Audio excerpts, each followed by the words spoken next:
All right, so we, first off, yesterday in our tasks, I asked you guys to finish the unit test if you were not done with it. Some of us still need to complete that and get it in. Guys, it's okay if your scores are low. It is okay if your score is not that great. I'm using that to try to determine what we need to do on like a progressing to mastery activity. But based off the scores that I've seen so far and the work that I've seen so far, I know that we need to practice problems like that, this, that, this, that, and that's more than what we'll get through today. So, first things first, let's go ahead and label a paper with review from Unit 1. So, if you would, always put a date on the top right of your paper. So, date it 9/29, and then review from Unit 1. I threw some markers last period. I'm trying to collect all those.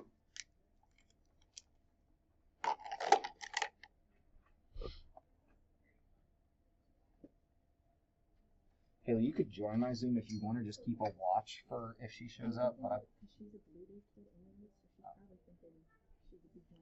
yeah, that's fine. I mean, it doesn't really, she can every day. I don't think I'm going to be able to do what I would love to do.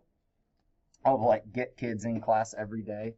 But I think if I try to do that with my computer, it's just straight up going to crash. So I think I'll be able to record my classes and like post recordings.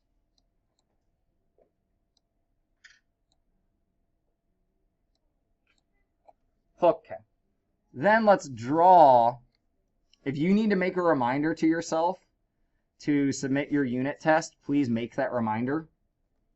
So if you have not submitted your unit test and you need to, you should write down that reminder of submit your unit test. That was due. Also, last week's homework was due. And then go ahead and draw this number line. I goofed up a little bit, and since I'm using Sharpie, I had to just color it, like, scribble it out. But you guys should be using a pencil with an eraser. When we approach these problems, it wants us to solve S minus R, S plus R. It's asking us for a few different things, but there's something that we should do before we try to do any of that. There's something we should do before we try to do any. So those are the problems that they're asking us to solve. S minus R, S plus R, and S. Can any of you guys suggest to me what we could do before we try to think through those S minus, S plus?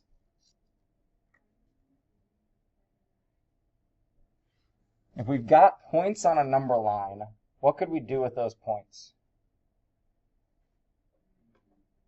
Could we kind of guess where they're at? We've got some numbers on the number line, right? Not all of our numbers.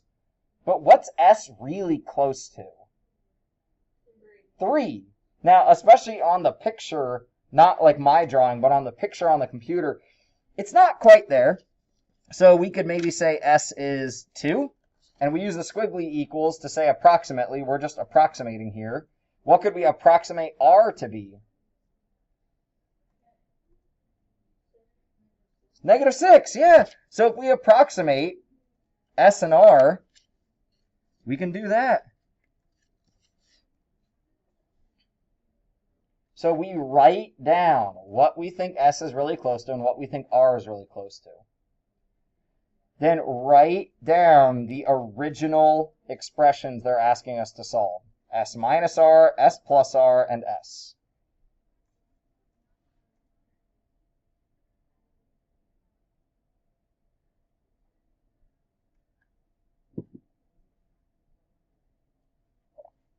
This is where kids are getting goofed up. S minus R. This is the toughest part of this problem because S is 2. R is -6, which means when I set up our subtraction, it actually becomes what? Yeah, an addition problem. So minus the negative becomes an addition problem. And 2 plus 6 is 8.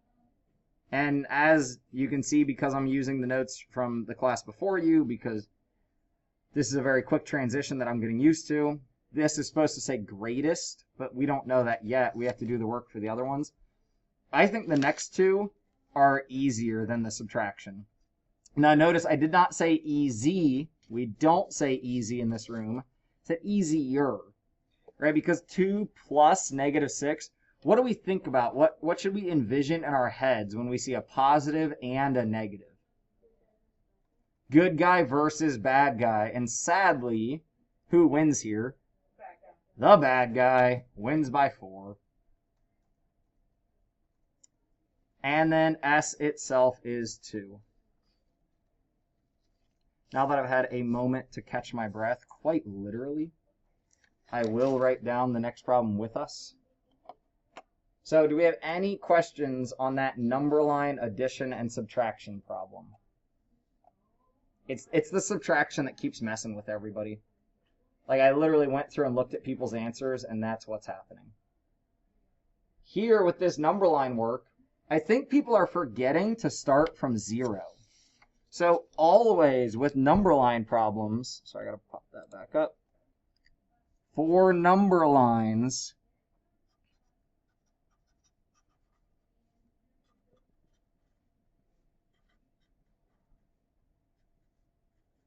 start at 0. So I always write down 0 and then. So if we start at 0, do I then go up or down? From 0, the arrow closest to it goes down, right? Yeah, good work. Goes down, and then we got to count how far it goes down by. Well, since it starts at 0, we can really just look at where it lands to figure out how far it went down by. Where's it land? Yeah, so, well, wait, where's it land? Ah, -9. Be careful, we always want to say that. And then the next shift that happens, that's why I say the plus sign. I'm not saying go up, I'm saying and then. So, and then, what happens? Do we go up or down? Yeah, we go down 2 more. We don't have to write the 0 plus, but it helps us, right? We say we started at 0, and then we went down 9, and then we went down 2. So if we want to write out what happened, we went down 9, and then down 2, ended. Where'd we end? Sorry, that. Yeah, we ended at, ooh, negative what? Yeah, that's the trap door. 9 is weird to work with. I will tell you, the first class, we had issues with the 9. Like, in trying to, like, add and subtract that. 9s are weird to work with, so always double check your math. 9 and 2 is 11, and since they both went down, we end at -11. Try this one on your own for a moment. Start at 0.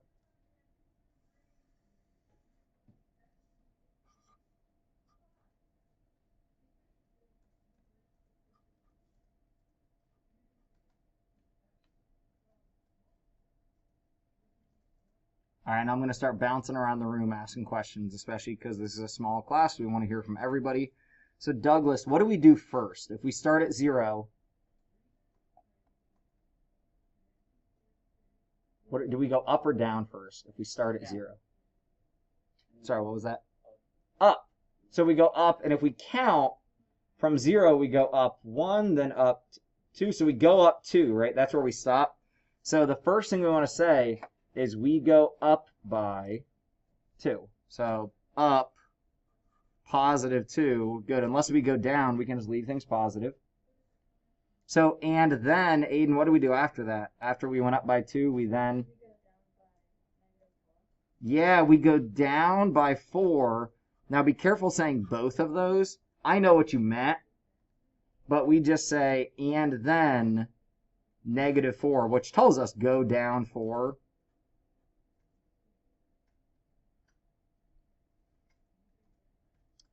So then, well, we went up 2, Down. Oh, we have another good guy, bad guy battle. Adam, who's going to win? Good guy, bad guy? By how much? 2. Bad guy wins by 2. You can put it in parentheses if you want. Questions on the number lines.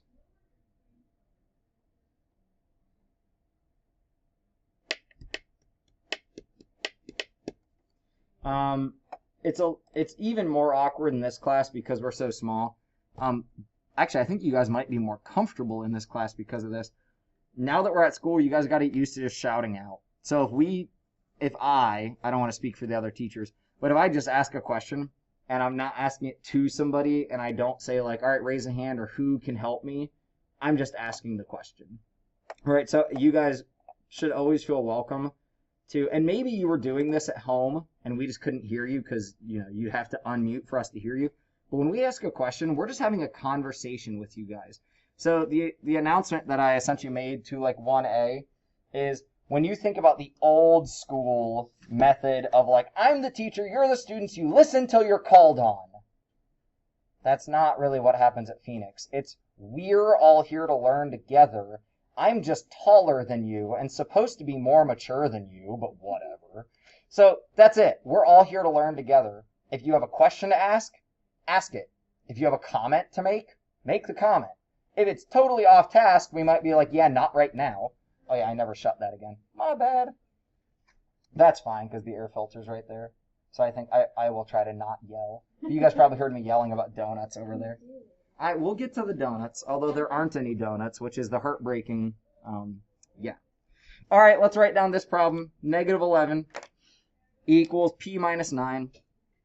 We're going to continue to do a lot of these this year, which is why I wanted to go back and review this because people are struggling on it. -11 equals p minus 9. Now, we don't like subtraction.